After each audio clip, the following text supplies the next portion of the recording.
इस वीडियो में मैं आपको दिखाऊंगा कि कैसे आप डिफरेंट सैंपल्स के XRD डेटा को एक ही प्लॉट में या एक ही ग्राफ में एक साथ फिट कर सकते हैं या ड्रा कर सकते हैं, जिसको बाद में हम कंपैरिजन के लिए स्टडी करेंगे। तो उसके लिए पहले सैंपल ए का एक्सेल शीट खोलता हूँ जिसमें उसका XRD डेटा मौजूद है और उसी कॉलम को कॉपी करके ओरिजिन में पेस्ट करता हूँ। ओरिजिन में पेस्ट करने के बाद मैं properly the data is of which sample, जिस ही सैंपल का ये डेटा है उसको कमेंट बॉक्स में उसके रिस्पेक्टिव कॉलम में इंटाइटल कर दिया है। फिर इसके बाद दूसरे सैंपल का डेटा मैं कलेक्ट करता हूँ। तो इसी ग्राफ में टेबल में अगर आप देख ले तो इसमें एंगल सारे डेटा का सेम है, तो मैं एंगल दोबारा कॉपी नहीं करूँगा बल्कि सिर्फ जो इंटेंसिटी वाला कॉलम है दूसरे डेटा का यानी सैंपल बी का, वो कॉपी करके ओरिजिन में पेस्ट करूँगा और उसको उसी तरह प्रॉपर लेबल दूंगा, यानी जिस सैंपल का ये डेटा है यानी सैंपल बी का। तो इसको ओरिजिन में पेस्ट करने के बाद मैं कमेंट बॉक्स में इसके रिस्पेक्टिव कॉलम में सैंपल बी लिख देता हूँ, ताकि बाद में जब मैं ग्राफ बनाऊँ या प्लॉट कर दूँ तो उसी में मुझे ये पता चल सके लिगेंड्स में कि मेरा ये जो ग्राफ है ये किस सैंपल का है। इसी तरह सैंपल सी का डेटा मैंने कॉपी कर लिया है। फिर इसी डेटा को मैं ओरिजिन में जाके तीसरे कॉलम में बल्कि चौथे कॉलम में पेस्ट कर दूंगा और वहाँ इसको सैंपल सी के नाम से लेबल कर दूंगा कमेंट बॉक्स में रिस्पेक्टिव कॉलम में।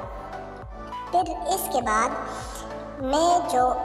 रो 1 में जो लेबल्स दिए हुए हैं उसको यहाँ से रिमूव करके, क्योंकि ये हमारे साथ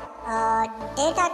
रोज है तो इसको मैं रिमूव करके वहाँ जो रिस्पेक्टिव रो है उसी में लॉन्ग नेम, उसके बाद उसका यूनिट, उसके बाद कमेंट जो कि मैंने ऑलरेडी दे रखा है वो लिख दूंगा। तो यहाँ ये जो मेरे साथ डेटा गिवन है पहले वाला ये एंगल है, दूसरे कॉलम में सैंपल ए का इंटेंसिटी है, तीसरे कॉलम में सैंपल बी का इंटेंसिटी है और चौथे कॉलम में मेरे साथ सैंपल सी का इंटेंसिटी है। तो इसी को इसी तरह लेबल करके फिर जिस कॉलम से मैं ग्राफ ड्रा करना चाहता हूँ उसको मैं सेलेक्ट कर दूँगा और उसके बाद नीचे प्लॉट वाले ऑप्शन में आके यहाँ पर अपने चॉइस का प्लॉट सेलेक्ट कर दूँगा। तो मैंने यहाँ stack plot by Y offset को सिलेक्ट कर लिया है, जिसको क्लिक करने के बाद मेरे साथ मेरे तमाम सैंपल के यानी सैंपल ए बी सी के लिए मेरा ग्राफ ड्रा हो गया है। अब इसका हमने सेटिंग करना है, तो सेटिंग में मैं पहले वाई एक्सिस का टाइटल जो है वो सेट कर दूंगा। तो वाई एक्सिस पे मेरे साथ इंटेंसिटी गिवन है जिसका यूनिट जिसको हम आर्बिट्री यूनिट पे लेते हैं। फिर उसके बाद एक्स एक्सिस पे हमारे साथ एंगल है, तो XRD डेटा में जो एंगल हमारे साथ होता है उसको हम 2 थीटा पे रिप्रेजेंट करते हैं, जिसका यूनिट हमारे साथ डिग्री है जो कि ऑलरेडी मैंने ब्रैकेट में लिख लिया है। फिर इसके बाद सैंपल्स के जो सिटिंग है यानी लिगेंड्स वगैरह को प्रॉपर प्लेस पे लाके इसके बाद साइज़ को हमने ठीक करना है, क्योंकि हमारे जो स्पेक्ट्रा गिवन थे उस स्पेक्ट्रा का साइज़ बहुत ज़्यादा बारीक है, तो उसको थोड़ा ज़्यादा कर लिया है मैंने, साइज़ 4 दे दिया है, तो वो थोड़ा अकड़ लग रहा है, जिसके बाद मैंने उसको वापस 3 कर लिया है। इसका मकसद कि आप इसी तरह अपने चॉइस के साइज़ को सेलेक्ट कर सकते हैं। फिर इसके बाद मैंने अपने डेटा के लिमिट्स को सेट करना होता है, तो वाई एक्सिस या एक्स एक्सिस पे जो हमारे साथ मैंने लिमिट सेट करने हैं, तो एक्स एक्सिस पे जो टेक लेवल्स है उसको पर डबल क्लिक करके मेरे साथ एक विंडो खुल जाता है। उसी विंडो में मैंने स्केल पे जाके वहाँ पर अपने डेटा का लिमिट ठीक कर लिया है, जो कि मैंने 10 to 90 कर लिया है। फिर उसी के बाद अपने ग्राफ को एनलार्ज करके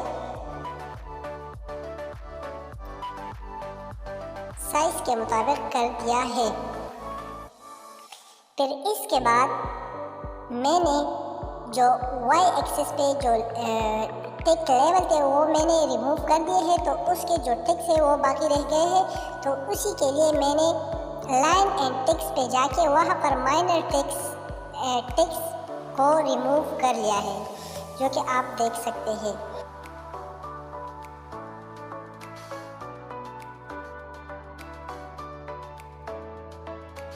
नाउ हमारा ग्राफ कंप्लीट हो गया है। अब इस ग्राफ को मैंने या इसी प्रोजेक्ट को मैंने अपने साथ प्रोजेक्ट फाइल के फॉर्म में भी सेव करना है अपने साथ, क्योंकि अगर फ्यूचर में मैं इसी ग्राफ में कुछ चेंजेस करना चाहूँ तो मैं इसी प्रोजेक्ट को इजीली ओपन करके यहाँ से चेंजेस कर सकता हूँ। इसी में चेंजेस करने के लिए मैंने अपने प्रोजेक्ट को स्पेसिफिक नेम देके अपने साथ एक रूट फोल्डर में सेव कर दिया है।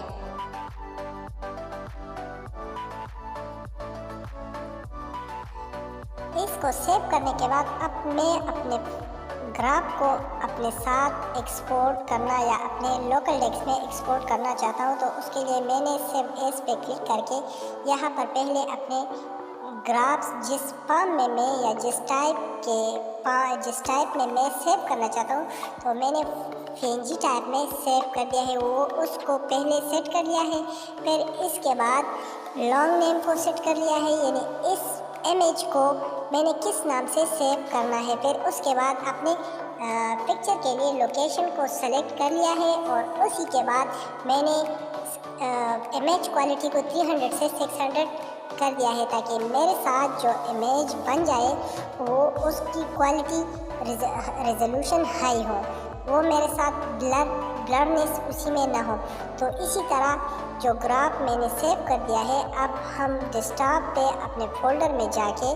जहाँ पर मैंने इसको सेव कर दिया है उसको वहाँ से इसे देख सकते हैं दोनों फॉर्म में, यानी ये हमारे साथ प्रोजेक्ट फॉर्म में भी वहाँ पर ये फाइल मौजूद है,